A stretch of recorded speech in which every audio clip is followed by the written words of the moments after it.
Աղմուկը դարձել է երևանցիների առօրյայի մի մասը։ Շատերիս կարող է թվալ, որ սա քաղաքներին բնորոշ սովորական միջավայր է, բայց արդյոք դա այդպես է եւ արժե արդյոք մտահոգվել քաղաքի աղմուկի մակարդակից։ Հայաստանում սահմանված առողջապահական նորմերով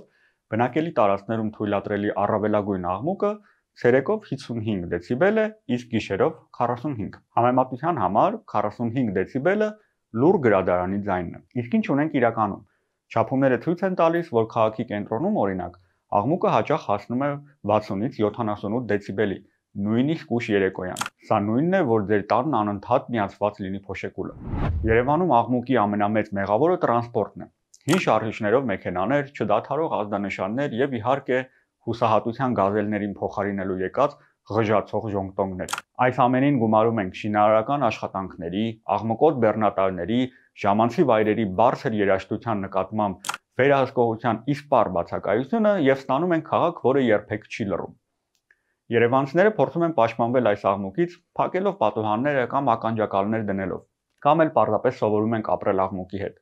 Շատերը աղմուկը համարում են պարզապես անհարմարություն, բայց իրականում այն լուրջ ազդեցություն ունի առողջության վրա։ Աղմկոտ միջավայրում երկարատև գտնվելը առաջացնում է սթրես, հոգնածություն եւ քնի խանգարումներ։ Ժամանակի ընթացքում դա կարող է մեծացնել սրտային հիվանդությունների, բարձր ճնշման եւ նույնիսկ լսողության կորստի ռիսկը։ Աղմուկի պատճառով տուժում է աշխատանքի արդյունավետությունը, երեխաների կենտրոնանալու կարողությունը։ Հանրային տարածքներում գտնվելը պարզապես դառնում է անտանելի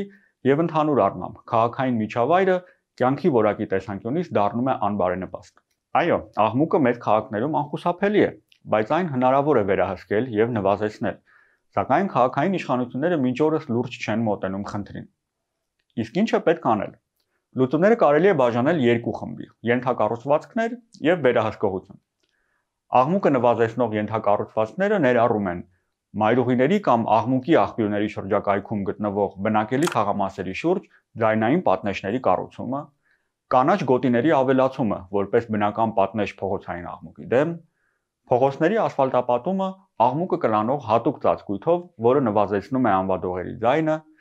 հասարակական տրանսպորտի համալրումը անաղմուկ շարժիչով, իսկ ավելի լավ է էլեկտրական ավտոբուսներով եւ տրոլեյբուսներով։ Վերահսկողության տեսանկյունից անհրաժեշտ է հստակ նորմերի եւ կարգավորումների սահմանում աղմուկի բոլոր աղբյուրների համար՝ շինարարության, ժամանցի վայրերի, տրանսպորտի, ինչպես նաեւ խիստ վերահսկողություն եւ տուգանքներ աղմուկի մակարդակի եւ ժամային սահմանափակումների խախտման դեպքում։ Կարևոր է նաեւ շարունակական մոնիթորինգը, խելացի սենսորներով աղմուկի տվյալների հավաքագրումը եւ քաղաքում աղմուկի մակարդակի պարբերական քարտեզագրումը, որը թույլ կտա ավելի թիրախային միջամտություններ անել։ Վերջին անգամ Երևանի աղմուկի ամբողջական քարտեզ կազմվել է վաղ 1970-ականներին։ 2019 թվականին մեկնարկել էր նոր գործընթաց, սակայն այն այժմ կանգ է առել։ Աշխարհի բազմաթիվ քաղաքներ արդեն կիրառում են այս լուծումները։ Երևանն էլ կարող է, եթե իշխանությունները աղմուկն ընկալեն որպես իրական առողջապահական խնդիր։ Աղմուկը պարզապես անհարմարություն չէ։ Աղմուկի մակարդակի նվազեցումը Երևանում ավելի առողջ, ապահով եւ հարմար կյանքի կարևոր պայմաններից մեկն է։ Երևան 782 քաղաքացիական նախաձեռնությունը հետևողական է լինելու Երևանում աղմուկի մակարդակի նվազեցման հարցում։ Հետևեք մեզ Երևանի այս եւ այլ խնդիրների մասին տեղեկանալու եւ դրանց լուծումներին մաս դառնալու համար։